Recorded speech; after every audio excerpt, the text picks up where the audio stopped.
President George Mitchell. Thank you very much. I'm gonna tell y'all something. I'm gonna start off probably on the wrong foot. I don't like what's going on tonight. I'm very, very disappointed. And I'm gonna tell you why. Look at this road. Yeah. You know, we should have 2 or 3 times more people here than what we got here now. But the thing I am proud about is this. We have some strong, very strong black women in this room. And I really appreciate y'all. I'm gonna give y'all a round of applause myself. And being that this is Mother's Day month, we celebrating black women and black female leaders. Mr. Brooks, Mr. Crockett, Mr. Crockett, please, we're gonna give each and every one of you women a nice carnation to show you our appreciation. So, I just want to say, from and no disrespect, we like strong women, period, whether they're black or white.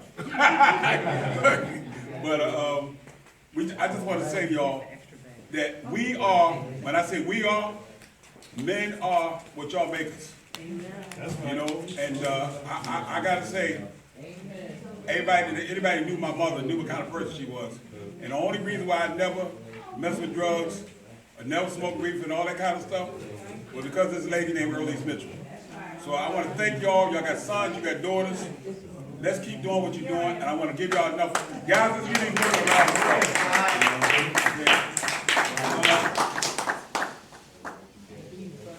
What I want to talk about real briefly is this.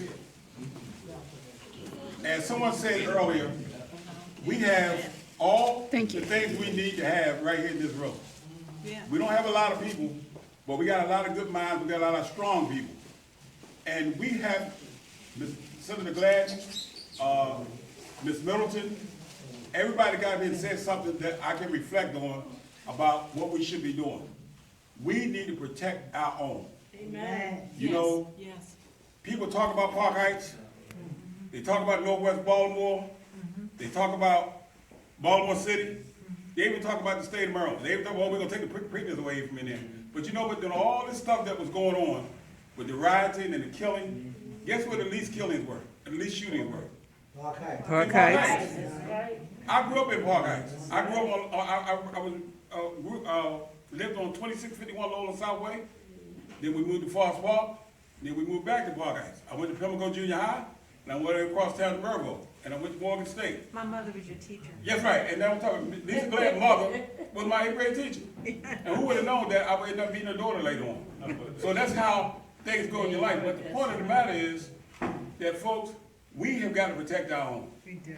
You know, and I'm going to say this, and I don't want anybody to feel that I'm saying the wrong thing, because I'm going to say what I feel anyway. I'm big enough to say it. Okay? Yeah. I don't care what Senator Gladden does. I don't care what Councilwoman Middleton does. I don't care what Will Hanna does. I don't care what Hilltop 4100 does. I don't care what Mr. Brooks does with Silver, and you shouldn't care about what I do.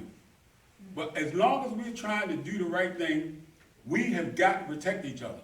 Yes. We can't have people coming in. We can't have people coming in Northwest Baltimore and coming into Park Heights and telling us what's best for us. You live in East Baltimore.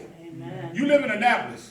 You live wherever, but you don't live in Park Heights. So they'll be telling us what's best for us. Now, we got some people that seem to think that because they got a position appointed to a school board, that they want to tell us what's best for our kids in the school system.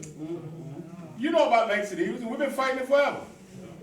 They come, and we're going before a judge, July the 20th, and you know, they come in here saying, well, your kids in Park Heights don't perform well. Well, guess what? Langstons Hughes performed better than any school in Park Heights, and better than the school they said they're going to keep up, which is Iverson. They didn't know how to get to the school. They didn't know where Langstons Hughes was. They didn't know where the front door was, where the back door was. Doing all that riding, guess what our kids were doing? They were out in the field riding horses. The Boy Scouts came up and they were riding horses. And I just told them last week at a school board meeting that I put my 10 top kids in Langstons Hughes against any top 10 kids in the city of Baltimore. They think because you put C in front of a school, meaning charter school, that it's going to do something different. Well, let me tell you the difference what they do in public schools and charter schools. Charter schools have a 5-year contract in the city of Baltimore. And there are 52 charter schools in the state of Maryland, 38 of them in Baltimore City. Now ask yourself why. Why is that? Why is 3/4 of the charter schools that's in the state of Maryland located in Baltimore City? Because they come with these little glitzy folders.